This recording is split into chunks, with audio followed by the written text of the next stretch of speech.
29 फरवरी को तालिबान और अमेरिका के दरमियान होने वाला अमन मुआहिदा अफगानिस्तान में 18 साला जंग के खात्मे का नुक्ता आगाज है, लेकिन 2 दिहाइयों से जारी इस जंग में जिसमें हजारों जानें ज़ाया हो चुकी, इसके मुकम्मल सियासी हल के लिए अभी वक्त दरकार है।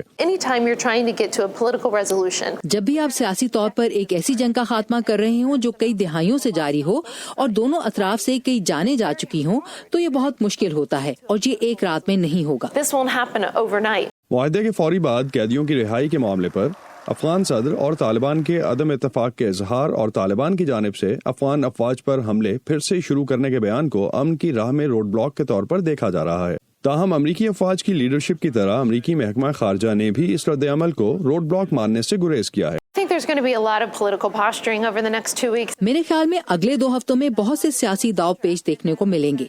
फिर जब बैनुल अक़वान डायलॉग शुरू होगा तब भी तालिबान के साथ मुआहदे में महज कैदियों की रिहाई ही नहीं बल्कि इससे बढ़कर दूसरे बहुत से गोल्स भी शामिल किए गए।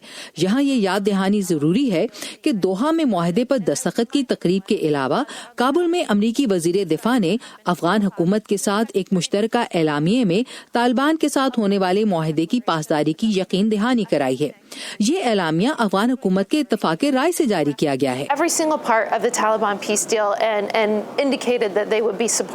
अमेरिका और तालिबान के दरमियान अमन मुआहदे में पाकिस्तान ने एक मुस्बत किरदार अदा किया और अमेरिका समझता है कि इस मुआहदे की इम्प्लीमेंटेशन में भी पाकिस्तान का किरदार अभी बाकी है, जो कि काफी नुमायां और इम्पोर्टेंट होगा। पाकिस्तान को चाहिए कि वो बैनुल अक़वान मुज़ाकरात की राह हमवार करने में अफगान हुकूमत, तालिबान और अमेरिका की मदद के लिए भी किरदार अदा करे। अफगानिस्तान, पाकिस्तान और अमेरिका ने इस जंग की भारी कीमत अदा की है। पाकिस्तान से हमें तवक्को है क्योंकि पाकिस्तान खित्ते में बहुत बाअसर है। खास तौर पर तालिबान और अफगान हुकूमत पर पाकिस्तान का असर बहुत ज्यादा है। 10 मार्च को अफगानिस्तान में इंट्रा अफगान डायलॉग का आगाज होने की उम्मीद है, जिसके बारे में माहिरीन समझते हैं कि शायद इसकी तारीख में रद्दोबदल हो जाए, लेकिन अफगानिस्तान में सब अफगानों के मिलकर बैठे बगैर मुकम्मल अमन मुमकिन नहीं हो सकेगा। Asadullah Khalid, voice of America, Washington.